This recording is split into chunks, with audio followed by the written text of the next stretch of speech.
What's got two thumbs and is crazy enough to drive a cheap old Porsche every day? This guy. Well, my Porsche is pretty dang fun to drive, but these 2.5 engines that are in the 924S and the 944s do require a bit of maintenance, and it's time for me to do the timing belt. Also, I've got quite a few oil leaks that are actually common in these cars, so I thought I'd go back to the beginning of this process and show you how to fix all this stuff that commonly goes wrong in these cars. So in this episode, we're going to go over how to take off the timing belts and the rollers, how to remove the cam tower, and the steps involved with dropping the front suspension out of the car. Then in upcoming episodes, we'll be rebuilding the oil pump and also show you what not to do. Figure out the tricks to installing one of these oil pan gaskets, how to take off and reseal the oil cooler, reseal my lower balance shaft, and show you how I put a new bearing in the upper balance shaft cap. I find an easier way to install all the new seals, put in a set of new motor mounts, how to install a thermostat and a new water pump, install some new Colvin Schmidt lifters, and then put on a new timing and balance shaft belt, and finally get this thing buttoned back up along with some tricks I came up with along the way. And when I'm done, I'll have a completely leak-free, strong-running 924S. So stay tuned.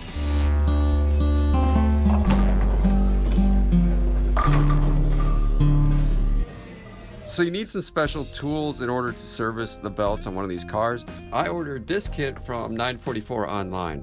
I was looking at these kits again and I found one listed on AliExpress for less than half of what they want at 944 online. So I thought I'd throw it in there in case you guys were interested. Well, there it is. So the motor is set to top dead center. I've already removed the power steering belt, the air conditioning belt, the front plastic timing cover, and now it's time to start taking off the balance shaft belt and then the timing belt. So the balance shaft belt is tensioned by that roller there, and basically you just loosen the nut and then the roller spins on the stud there, and you spin the roller until the balance shaft belt is loose, and then you can pull it off. Now the timing belt is a different story. You would think that you would just untension the automatic tensioner and then you'd be able to take the belt off. But I guess because this engine was originally designed with a roller that was basically like the same roller that you use to untension the balance shaft belt, once they added this automatic tensioner, it didn't really jive with taking the belt on and off easily. So if you want to replace the timing belt on one of these later cars with the automatic tensioner, you have to remove the automatic tensioner in order to get the belt off. And I apologize guys, I had gotten video of me taking that off and then removing the belt, but I was having some problems with my camera during this time, so I lost the footage of that. But basically just, you need to remove the tensioner and then you can take the timing belt off. And even just to remove the tensioner itself, it's kind of a pain in the butt, because if the tensioner is locked down in one position, you can get at certain nuts, but then you can't get at others, and you have to keep loosening it and then retensioning it in a different spot so you can get to all the nuts. Here's a look at the tensioner upside down on the bench, and you can kind of see where the three studs go through the tensioner, and then you put nuts on that, and that's what holds it to the block. It's not super easy, but it is possible. So I feel like I've taken this fuel injection stuff off about 100 times, but if you haven't seen any of my other videos, here I'm just removing the bolts that hold that fuel rail on, and then taking off the fuel line hoses and the spark plugs there. After it's unbolted, it just pops up, and then you have to feed the wires through there because they kind of route around the fuel lines. I took some tin foil and covered up the ends of the injectors just to keep them clean.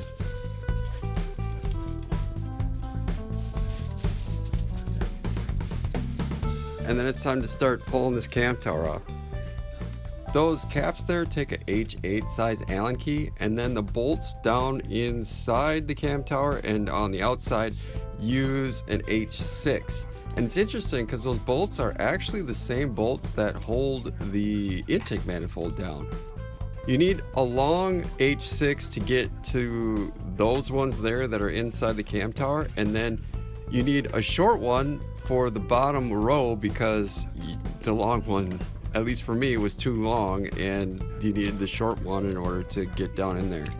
I moved the power steering reservoir out of the way there because it just was in the way. And then I'm actually taking this back timing cover off because it's bolted to the part of the cam tower there. So I'm using the shorter ones there along the bottom row. My goal here was to take this thing off evenly. It's like it's under sprung pressure because the lifters want to push it up, and if you take the bolts out of one end and not the other, then it will start to wedge itself. It has dowel pins on either end of the head, and those pins will kind of get wedged and the lifters will get wedged. So you want to start on the outside and loosen the thing up so that it raises up evenly. I got to the point where I had just the center bolt still attached, and then once I took those out, then I could lift the whole thing off, straight off. And then I got some help and I took out the lifters. At this point, I didn't know if I was going to be reusing the lifters, so I made sure to keep them all in the right order. And then once I got them out, then I could just pop the thing off, and there it is. And to be honest, it looked pretty good. I mean, there really wasn't any sludge in there. You could see the oil that pours out. That's another thing. It pours oil out from there when you take it off. So I ended up having to clean the exhaust headers and everything, but it looks pretty clean. And there's the old gasket. There's one of those dowel pins I was talking about.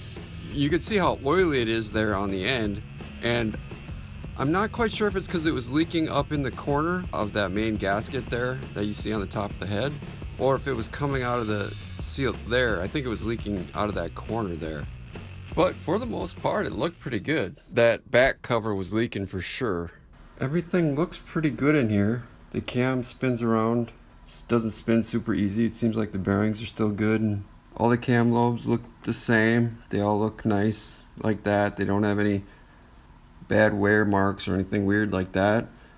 And I mean, these oil galleries look good. They're not filled with any sludge or anything.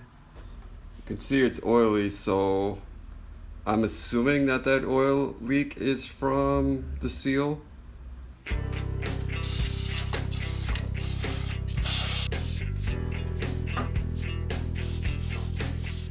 The pulleys that drive the timing belts are bolted onto the end of the crankshaft with a 24mm bolt.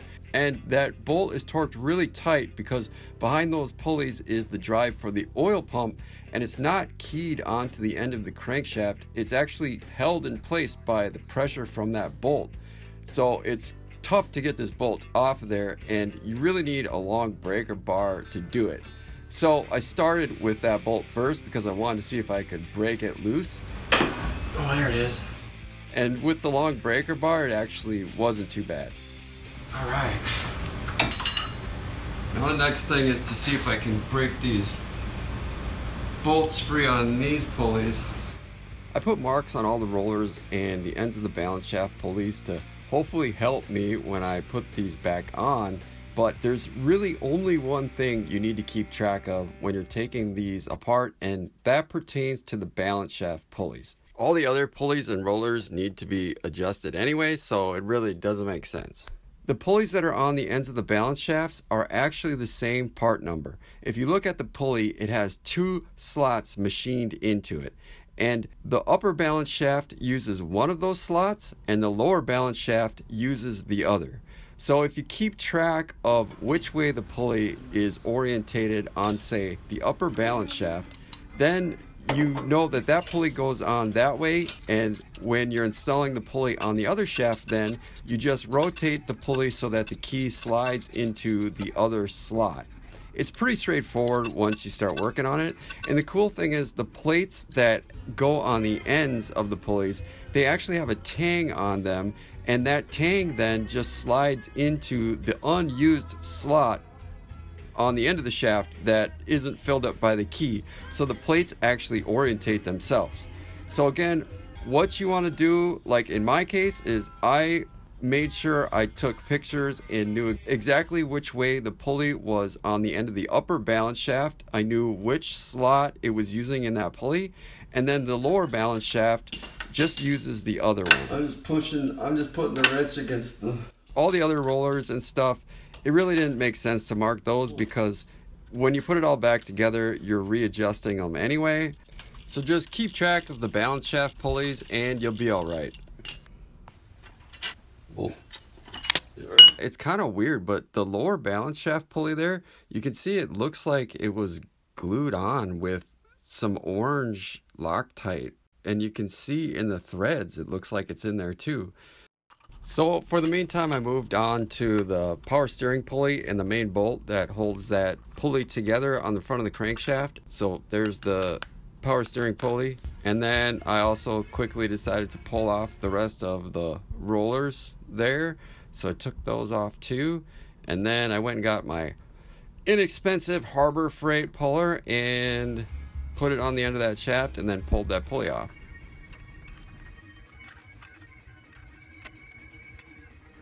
It came off pretty easy with the puller. There's the pulley and a look at the seal behind it. It's definitely oily, not super wet or anything though. And I'll put new keys in the ends of all the shafts when I put this back together. So there's a air conditioning pulley. Actually, I could have left that on, but I'm removing the 4 Allen headed bolts here, taking that off.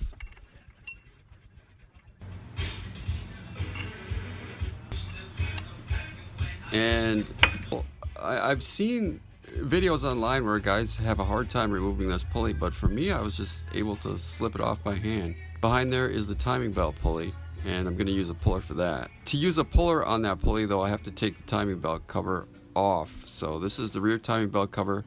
There's 2 10mm headed bolts that hold that on, and I'm just removing them there with the 10mm socket. They're kind of long bolts. And then the cover just slips off. And it's a little oily, but you should have seen it before I cleaned it. That was actually, I'd cleaned the motor before I took it off, so it was even more oilier before that. So there I'm just pulling that pulley off with the puller. A lot of peas. I'm probably popping my mic. There's a look at that. You can see it was leaking from behind there because the back of the pulley is wet. And then it's time to drain the radiator. I'm going to be moving on to the water pump, so I needed to get the antifreeze out of the radiator. You just undo the little blue petcock. I believe mine is leaking a little bit. I just ordered one. Antifreeze in my eyes. Took the cap off the top. I'm going to be putting a new one in there eventually. Should make it come out a little faster. I should put on some safety glasses. Let's try this again. Yeah, so there's a lot of debate. After I took the radiator cap off of the overflow bottle, then it poured out pretty easily. Filled up a bucket. Whoa! Holy shit. Or a bucket. I need a bucket.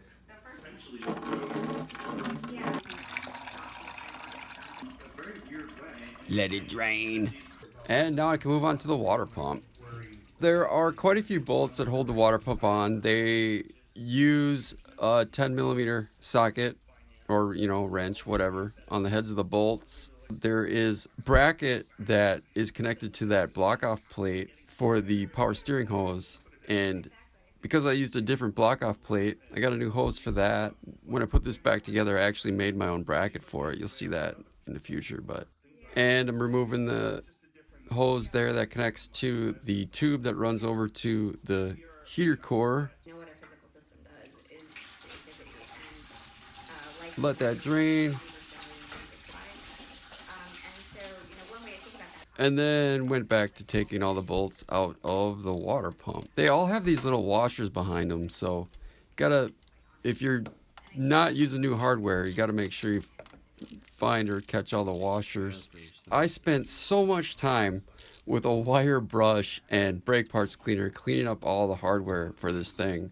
And honestly, to get nice new plated hardware that's nice and clean, I didn't want to spend the money on it, but it's not too expensive, and it's something that I would kind of recommend if you have old hardware that's dirty like mine, because you could just not spend as much time cleaning it up and making it perfect like me, but I just can't stand using dirty bolts, so I have to I swear I spent a day or two just cleaning hardware for this thing.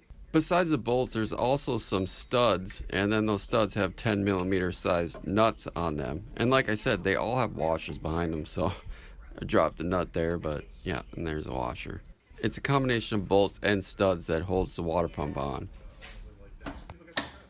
After all the hardware was off, then I took a dead blow and knocked the water pump loose.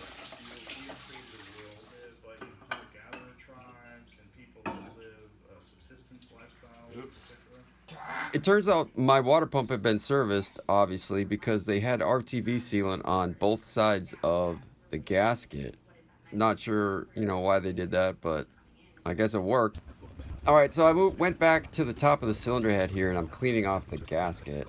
I did the same thing I did before, just used a blade. And then I put some paper towels over the valve springs to stop any bits and pieces of gasket falling in there.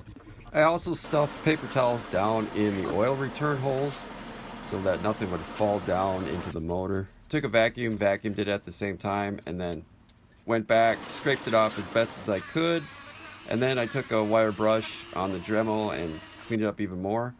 The high pressure oil feed hole is in the back of the head there, so I cut the head off that copper nail and I stuck it in the hole. I got video of it, but I lost that video too. I was having trouble with my camera, so a couple of times here I lost video of me taking the belt off. I lost video of me sticking that little nail in the oil pressure hole. So I apologize for that, guys, but I actually am ordering a new camera, so hopefully I'll never have that problem again. And then just covered it up with some masking tape to prevent anything from falling in there while I work on the bottom end. So I ended up needing a way to keep the engine in the car from falling off the bottom. Alright, well, I decided to order this bar off eBay because it was basically the cheapest except for Walmart.com. Had it listed for or one of them, it's a generic. They're all kind of the same. Listed for like 56 bucks, but the shipping time said 2 to 3 weeks and I didn't want to wait, so I just ordered it off of eBay. I'm gonna do this on the floor. Do it, and do it. They had the bar packaged up pretty well. It had some pretty nice thick insulation on it, but those just go on top of your fenders or in the engine bay. Basically, it's just 2 bars with a space in between it so that you can put the hooks through it. Comes with those bearings that the hooks spin on, and the things that sit on top of your fender wells. They kind of have some adjustment in there. And then I found out that I couldn't put this thing together. The bolts that screw to the top of those brackets would not thread into the top of that bracket. It's kind of a bummer. Are you serious? I'm assuming this is metric, so I'm gonna have to look for a metric tap, I guess. Doggone it. That's what you get when you buy this cheap shit. So luckily I've got a tap that's going to fit in here, but if you didn't have one, that would really suck. Basically, I think they just didn't block off the threads when they powder coated or painted the brackets. So it wasn't like a big deal, but if you didn't have a tap, it'd be a pain in the butt. And then also I had to put an extra washer underneath that plastic knob there. It's like the bolt was too long and it wouldn't thread down enough to be able to tighten that bracket all the way. So another thing, if you buy one of these, you might have to deal with that. Setting this up was pretty straightforward. You just make sure the bar is going across the engine bay in a spot where you know the hooks will kind of be over where you're going to attach it to the motor. I decided to put the chain around the motor mount on the driver's side, and then on the passenger side, I think it should be alright to put one, just put one through here and put it around the manifold. I mean, it's got a bunch of bolts going through it, so I think I'm just going to do that. I decided to go through the intake manifold there. That gave me access to that side of the motor, plus there really wasn't any good spot to hook it to. It just made sure everything was straight and not binding, and then once the chains were tight, I tightened the brackets down. I've just got it chained around the engine mount, and then I just did the other one around the intake. Figured that was a good enough spot. I mean, it's not, it works pretty good. Oh, this hot, sticky weather is awesome. Not. So, it's cleaner now, but in the center of the screen where the oil pump meets the block, that was oily, and it was leaking oil out of there, out of the mating surface between the oil pump and the engine block itself. So that's why I decided to go through all this work. And I'm gonna pull the pan off and pull the pump off, reseal it, and then put everything back together. Because of the way they've designed the steering lines, it's easier to just drop the cross member with the steering rack still attached to it. But before you do that, you gotta take the clamp that holds the steering shaft off of the top of the steering rack. Mine was completely rusted on there, so I ended up making a special tool. And if you want to see how I did that, you can go back and look at the video I made a few months ago that looks at that more in depth. But once I got that steering shaft off of the top of the steering rack, then I finished taking out all the bolts for the motor mounts. There's 2 bolts that go through the top of each motor mount. The passenger side is more difficult to get to. You have to use a wrench on the back side of the mount so you can hold the nuts from spinning. And then after I got those bolts out, I moved on to the stabilizer bar and the tie rod ends. So I removed the bolts that hold the bar to the A-arms, and then those brackets up on the body, dropped the bar out, and then moved on to the outer tie rod ends.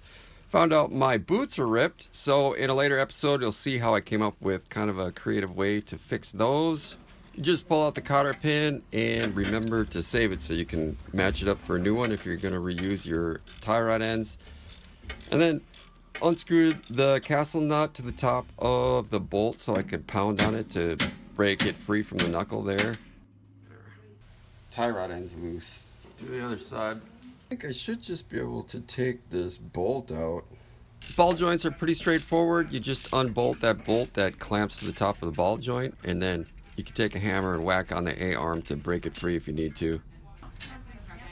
And now I'm removing the steering lines.